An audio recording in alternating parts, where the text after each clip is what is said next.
उसी समय अचानक मुझे याद आई और बैठे बैठे मेरे आंसू गिरने लगे।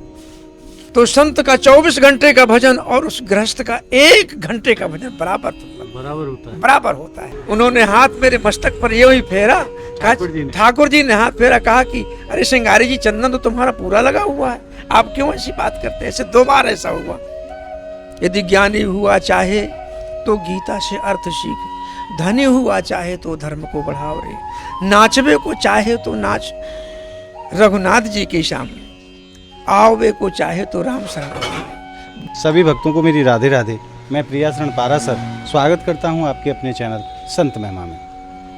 संत इस संसार में भगवान तक पहुंचने का बड़ा ही सुगम मार्ग है। जिसके ऊपर संत कृपा कर दें उनको भगवान की कृपा बहुत जल्दी प्राप्त हो जाती है, क्योंकि बिना गुरु की कृपा के भगवत प्राप्ति असंभव है।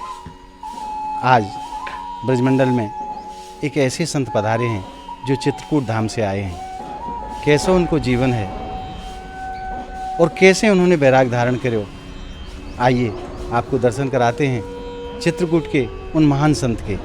और आज उनके सत्संग की गंगा में हम और आप दोनों ही स्नान करेंगे, क्योंकि संतों का तो एक एक क्षण अमूल्य होता है। कहते हैं कि संतों का क्षण और अन्न का कण कभी बर्बाद नहीं करना चाहिए। तो आइए चलते हैं संत भगवान के श्री चरणों में और आनंद लेते हैं आज के दिव्य सत्संग का। गुरुजी राधे राधे। आपके चरणों में कोटि कोटि प्रणाम। और अब हम पहुंच गए हैं पूज्य बाबा महाराज के श्री चरणों में।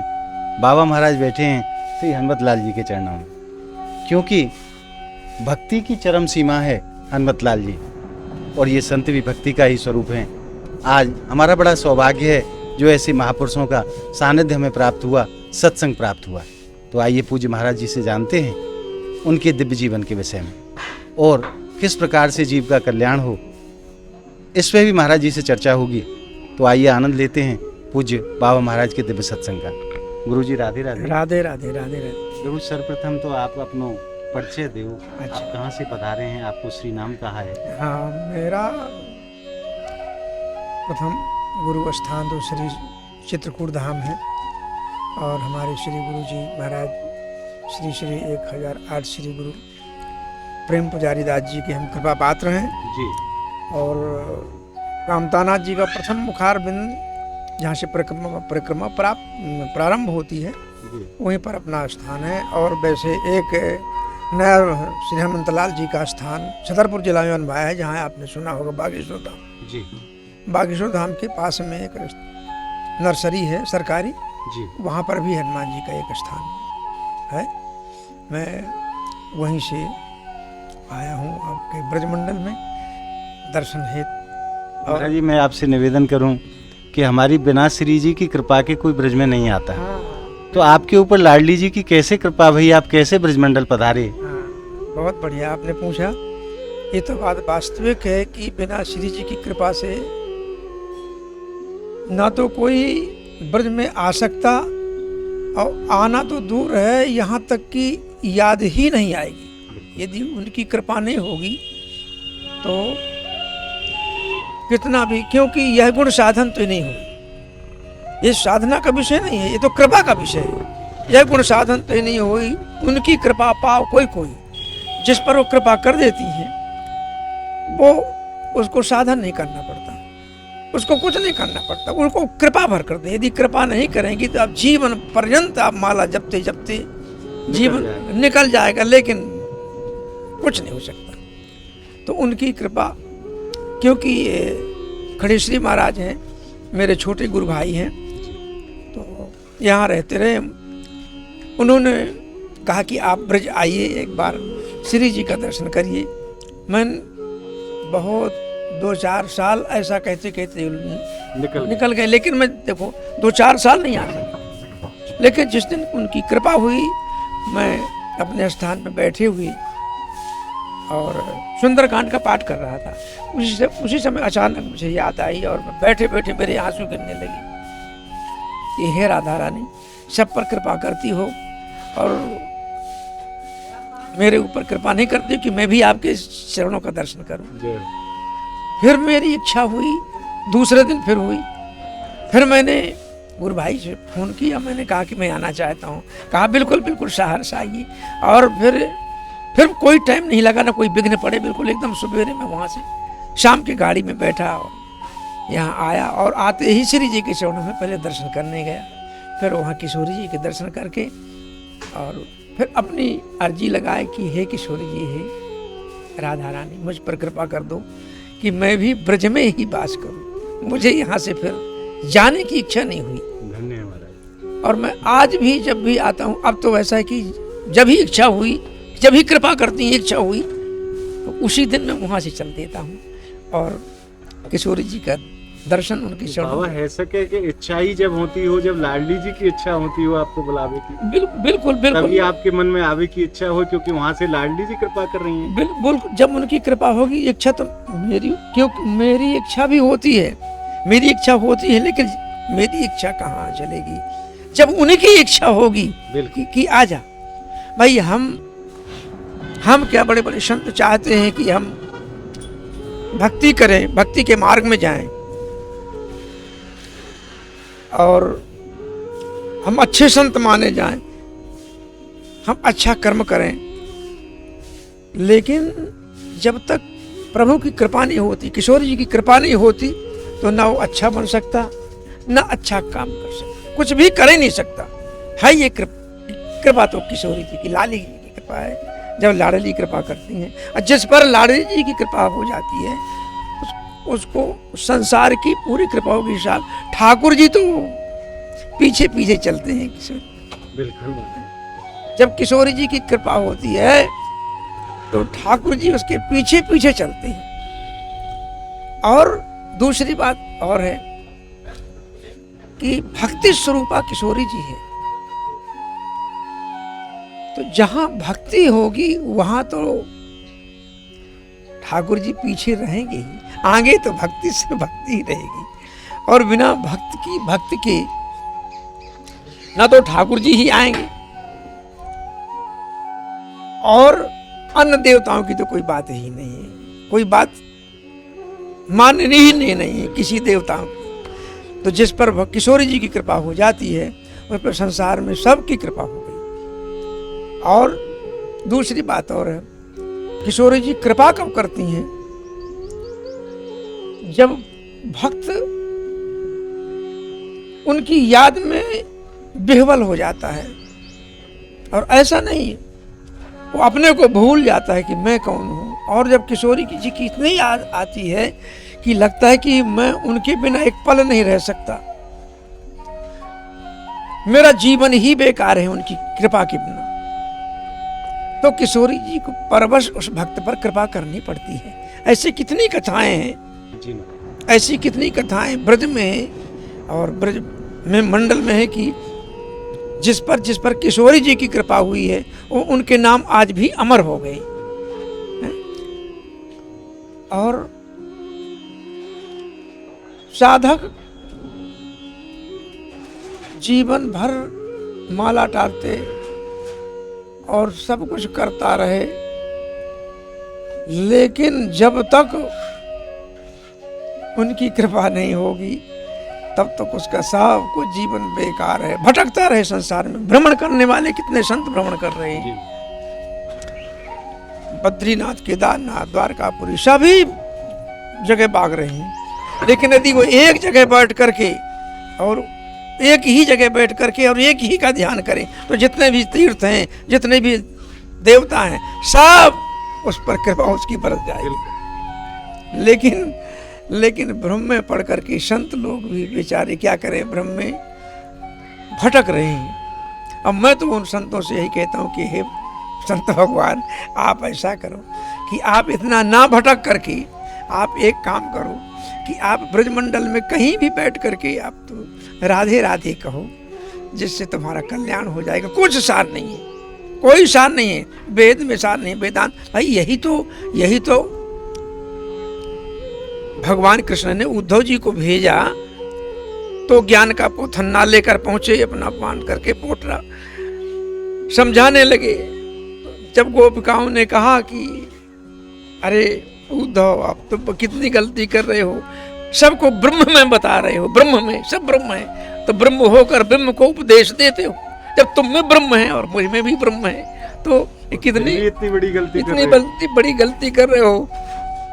तो उद्धव जी का ज्ञान का पोथाना उनके चरणों में छूट गया, और ऐसे पढ़े कि कितने दिनों तक उनके चरणों से उठने का समय नहीं। फिर इसके बाद में जब बूढ़ गए और वहां से जब भगवान के पास आए, कन्हैया जी के पास, कहने लगे मैं समझ गया तुम बड़े निर्दयी हो। ठाकुर जी से ठाकुर जी कहा कि क्यों भाई, बात क्या है? कहा कि मैं तो भाई तुम्हें बहुत निर्दयी मानता हूँ, तुम ऐसे प्रेम को और ऐसे भक्तों को, ऐसे देवियों को छोड़ करके तुमने और बड़ा गलत किया। तो कहा भगवान ने कि उद्धव, मैं यही तो कहवाना चाहता था, तुम ज्ञान में इतने मस्त थे कि तुम प्रेम को कुछ समझते नहीं हो। प्रेम तुम्हारे तो समझते नहीं थे कि तुमको ज्ञान में दिखता था कि जो ज्ञान है प्रेम कुछ नहीं है, अब मैं तुम्हें इसीलिए भेजा था। अब ठीक है, कहा प्रभु मैं तो सोचता हूँ कि उन गोपिकाओं के सामने संसार में ऐसा कोई भक्त नहीं है कि उनकी बराबरी, उनकी तुलना दी जाए, ऐसा कोई नहीं। कहने का तात्पर्य है कि ब्रज में यदि आना है तो कुछ नहीं, सिर्फ राधे राधे राधे राधे कहते रहो और चलते रहो, राधे राधे। जो भी मिले, टूक टाक जहाँ भी टुकड़ा मिल जाए पाओ।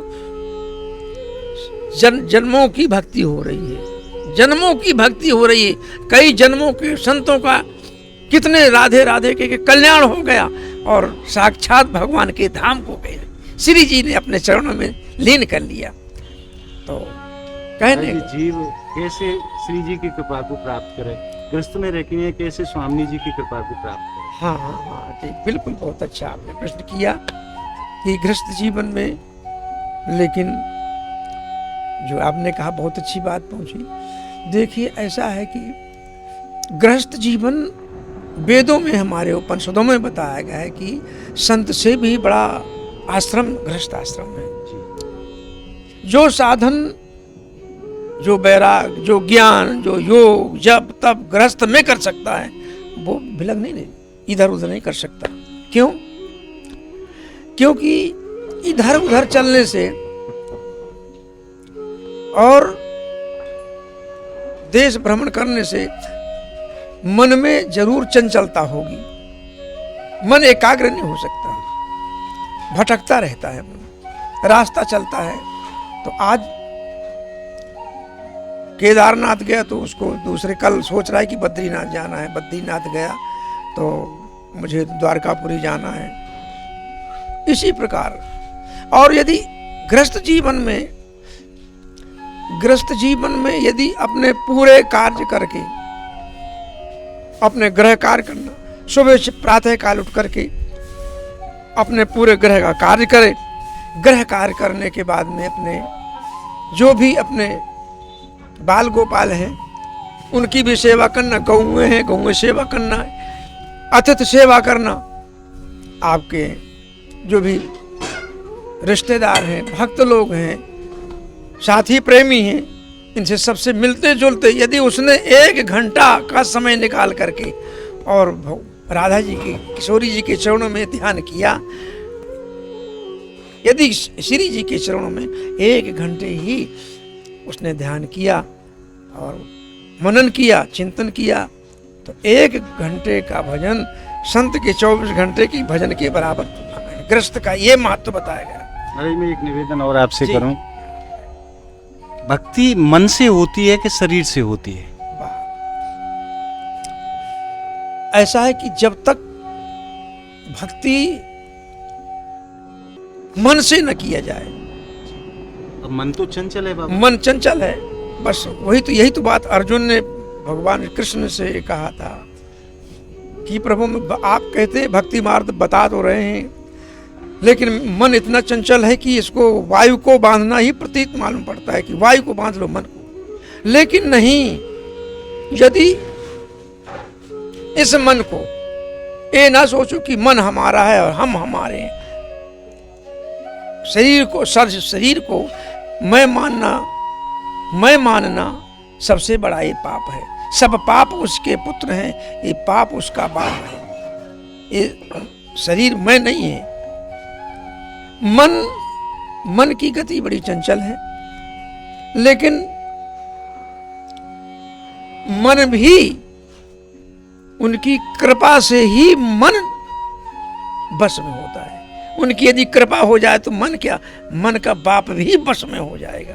यदि कृपा नहीं है तो कितने संसार में माला जपते जपते चले गए और मन चंचल ऐसा मन बस कर नहीं पाए आज तक। अगर लाडली जी की कृपा है तो मन तो ऐसा हो जाएगा कि उसके आंख बंद हो जाएगी, आंसू गिरते रहेंगे, मन भागेगा नहीं, मन घोड़े की तरह बंधा रहेगा उनके चरणों में। यदि वास्तविक उनके चरणों में तो वास्तविक प्रेम भाई एक तो भाविक होता है, एक भक्त होता है। जो वास्तविक भक्त होता है उनका मन एकाग्र हो सकता है। जो भाविक किसी ने कथा सुनाई और भाव आया, उस समय भाव आया, आंसू बहने लगे और रोने लगा और कीर्तन करने लगा, मस्त हो गया। इसके बाद में जब वो रंग कुछ देर में उतर गया तो ना वो भाव रह गया और ना वो भक्ति रह गई। ऐसा तो हमारे शमशान में अगर किसी की अंत्येष्टि में जा रहे हैं, शमशान में जा रहे हैं, तो वहाँ भी ये भाव उत्पन्न होता है कि सब मिथ्या है, कोई चीज ऐसी नहीं है, हमें भी यहीं आना है। वहाँ भी क्षण भर के लिए तो ये भाव वहाँ भी उत्पन्न होता है। बिल्कुल। कवियों ने कहा कि कथा सुनत मुर्दा जलत और त्रिया के यंत्र, यदि चित्त ऐसा रहे तो आवागमन रहंत। यदि एक सचित्त ऐसा रहा है तो एक सचित्त अपने से सोचे कि हम कर लेंगे, ऐसा हम नहीं हो सकता। ये तो बड़ा कठिन है। ये तो उनसे प्रार्थना करो, लाडली जी से मांगो कि हे लाडली मुझ पर तू कृपा कर दे कि तेरे चरणों में ही मेरा मन रहे, तू कृपा कर दे। और नहीं तो भाई मेरे तो बस के बाहर है। मैं तो कल युग का कीड़ा हूँ इस युग का कि पता नहीं कहाँ कहाँ मन भ्रमण होता है। मेरे बस के बाहर है। उसके सामने हाथ पसार दो कि हे लाडली मुझ पर कृपा कर दे, कृपा की भीख मांगो। और उसकी कृपा हो गई तो मन क्या है, मन तो जन्मों नहीं हटेगा वहां से। देखो ना कैसे कैसे संत हो गए। लाग समाधि अखंड पारा। समाधि क्यों लगती है? जब मन एकाग्र होगा तब तो समाधि लगेगी। तो जब तक इष्ट की कृपा नहीं होती तो भक्त जीवन भर भजन करता रहे, जीवन भर माला जपता रहे, तपस्या करता रहे, कुछ नहीं। महाराज एक निवेदन मैं आपसे और करूं, आधी से ज़्यादा अवस्था आपकी ठाकुर जी के चरणों में निकल गई। क्या कभी प्रभु की कोई लीला का साक्षात्कार आपके जीवन में हुआ? यहाँ ऐसा हुआ एक आध बार ऐसा। वैसे पूछना नहीं चाहिए, मुझे क्षमा करना। नहीं, पूछना क्यों ना चाहिए, परंतु संसारी जीव हैं, कई लोगों के ऐसे प्रश्न मन में होते हैं। हाँ, उनकी शंका समाधान के लिए मैं आपके चरणों में निवेदन करता हूँ। बिल्कुल सही बात है। मैं तो संत का 24 घंटे का भजन और उस गृहस्थ का 1 घंटे का भजन बराबर होता है। पहले संत होने का तात्पर्य मतलब मेरा ये हुआ कि मैं श्री रामलीला में रहता रहा। रामलीला से मेरी संत होने की प्रेरणा हुई। रामलीला में रहता। कौन सी अवस्था में आपने बैराग धारण? मैं वही 22 साल के लगभग, युवा अवस्था। बिल्कुल अवस्था में मैं पहले रामलीला में गया। अच्छा। और रामलीला में रहते क्या आप वहाँ पात्र बनते थे? क्या लीला आप करते थे? मैं पहले छोटे में मुझको लक्ष्मण का पाठ दिया, फिर इसके बाद में राम का पाठ दिया, फिर इसके बाद में जब यूँ ही बढ़ा तो फिर व्यास का काम करने लगा। व्यास गद्दी में आ गया मैं और रामायण की सभी रामलीला में फिर पूरा कार्य करने लगा।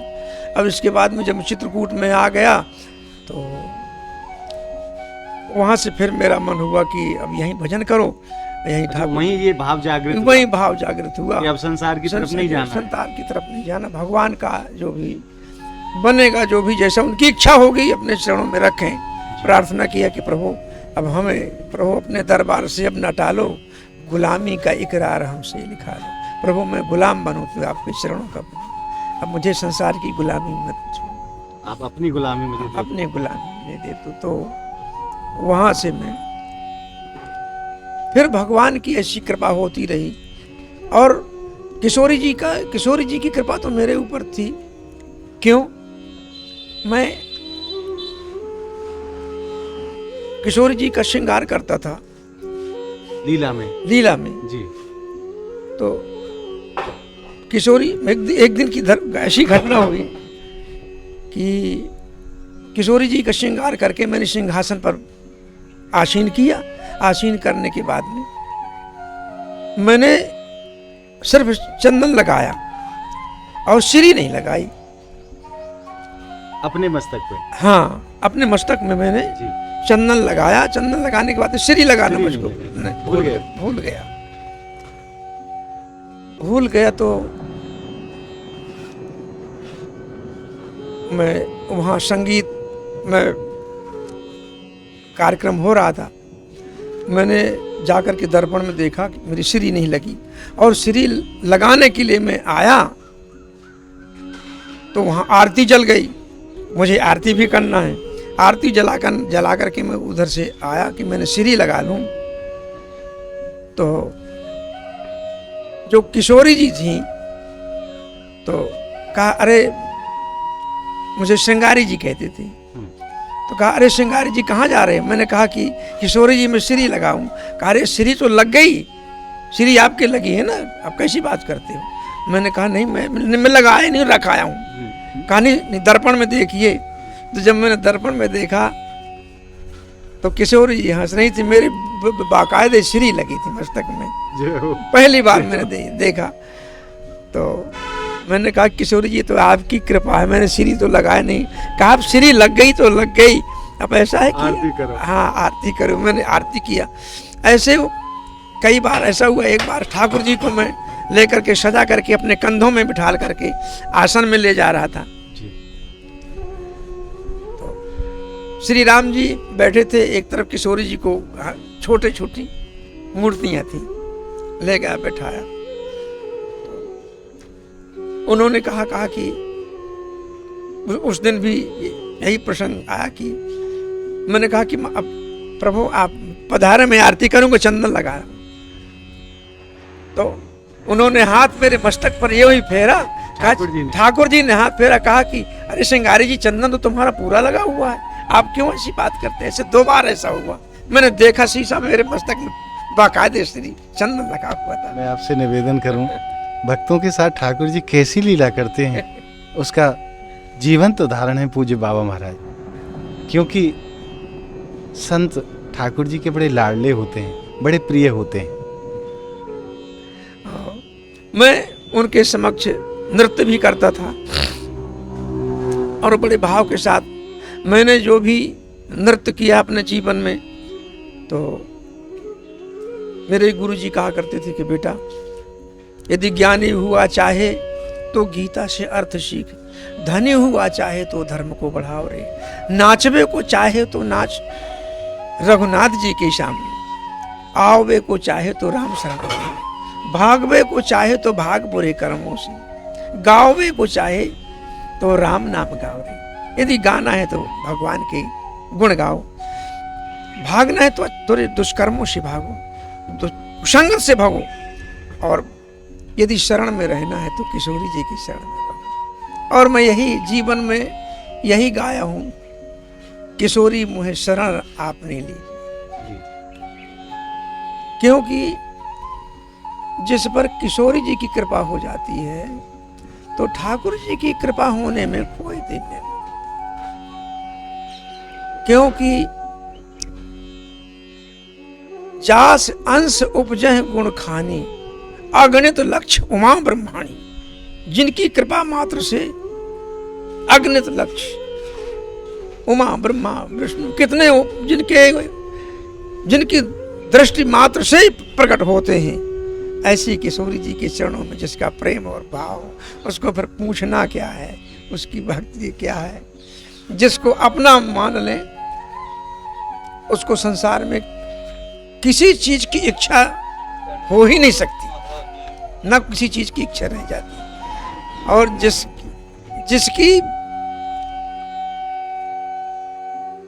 किशोरी जी के चरणों में प्रीति नहीं है, प्रेम नहीं है, वो संसार में हा हा हा हा करके जीवन भर करता रहे, उसकी कभी तृप्ति भी नहीं होती। चाहे जहाँ भी जाए, चाहे जितना भी योग करे, बैराग करे, कुछ भी करे, लेकिन जिस दिन जब कृपा किशोरी जी की बरसेगी तो सब पूरा हो जाता है। तृप्ति तो तभी तृप्ति मिलेगी जब तब लाडली जी की की कृपा कृपा होती है, तृप्ति थी उनके चरणों। क्योंकि भैया जब तक यदि तुम्हें कुछ बनना है, कुछ चाहना है, कुछ पाना है, कुछ लेना है, तो श्री लाडली जी के शरण में चले जाओ। वहाँ पैसा नहीं लगता, वहाँ टिकट नहीं लगती, ऐसा दरबार है कि वहाँ आपको पहुँचते ही किशोरी जी आपको शरण में ले लेंगे। जाने की देर है। हाँ, भक्त ना जाए या उसकी इच्छा ही ना हो तो वो क्या कर सकते हैं। इसलिए तो मैं कहता हूँ कि मैं तो प्रार्थना करता हूँ कि हे किशोरी जी, मैं इस जन्म में तो ठीक है, मैं कई जन्मों के लिए चाहता हूँ कि हे किशोरी, हे लाडली जी, मुझे अपने चरणों से विलग न करना और मुझे अपने चरणों में ही निवास देना। यही जौन जन्म हो कर्म बस, मैं किसी जन्म में किसी जौन में जन्म लूं, लेकिन आपके चरणों से प्रीत न मेरी हटे, आपके चरणों में मेरा प्रेम बना रहे। मैं यही चाहता हूँ और मैं यही भीख मांगता हूँ। और मैं बस इसी प्रकार में जा करके जब भी जाता हूँ तो मैं यही रो रो करके कहता हूँ कि हे किशोरी जी, मुझे अपनी शरण में ले लो। और शरण में ऐसा नहीं, ऐसा ले लो शरण में कि मेरा प्रेम आपके चरणों में जन्म जन्मांतर तक, अनंत जन्मों तक आपके चरणों में मेरा प्रेम बना रहे, आपकी मुझे भक्ति मिलती रहे और आपके शरण में रहूं। बस बाबा, अंत में जो भक्त आपको देख रहे हैं उनको क्या आशीर्वाद आप देना चाहो? मैं यही आशीर्वाद क्या, मैं ये चाहता हूँ, आशीर्वाद नहीं, मैं ये चाह रहा हूँ कि इन भक्तों पर भी किशोरी जी की महान कृपा हो जाए और किशोरी जी उन्हें अपना मान ले, अपना प्रिय मान ले और भक्तों का, आप लोगों का, सबका प्रेम उनके चरणों में हो जाए। मैं यही चाहता हूँ कि जैसे मेरा प्रेम है, तो मैं चाहता हूँ कि आपका भी उनके चरणों में जन्म जन्मांतर तक प्रेम बना रहे और अपने चरणों की भक्ति दें। मैं ये मांग रहा हूँ। आपने खूब कृपा करी, अपने अमूल्य समय में समय निकाल के हमको दियो। आपकी खूब कृपा है, आपके चरणन में बार बार धन्यवाद, आपको बार बार प्रणाम। आज आपने पूज्य बाबा महाराज के सत्संग के रूप में हृदय में जिस आनंद रस को अनुभव किया है, वो आनंद रस आपको कैसा लगा हमें कमेंट के माध्यम से बताइए। और हमारी इस वीडियो को आप ज़्यादा से ज़्यादा लाइक करें, ज़्यादा से ज़्यादा शेयर करें, ताकि सभी भक्तों तक ऐसे दिव्य सत्संग के दर्शन और ऐसे महापुरुषों के दर्शन सभी भक्तों तक पहुँचते रहें। अगर आप हमारी इस वीडियो को फेसबुक के माध्यम से देख रहे हैं तो हमारे पेज को ज़्यादा से ज़्यादा संख्या में फॉलो करें। और अगर यूट्यूब के माध्यम से देख रहे हैं तो संत महिमा चैनल को आप ज़्यादा से ज़्यादा संख्या में सब्सक्राइब जरूर करें, ताकि सभी भक्तों को ऐसे महापुरुषों के दर्शन और उनके दिव्य सत्संग का आनंद प्राप्त होता रहे। तो मिलते हैं संत महिमा की ऐसी ही एक और अद्भुत वीडियो के साथ। तब तक के लिए श्रीधाम ब्रजमंडल की पावन भूमि से संत महाराज के श्री चरणों से आप सभी भक्तों को मेरी प्रेम भरी राधे राधे।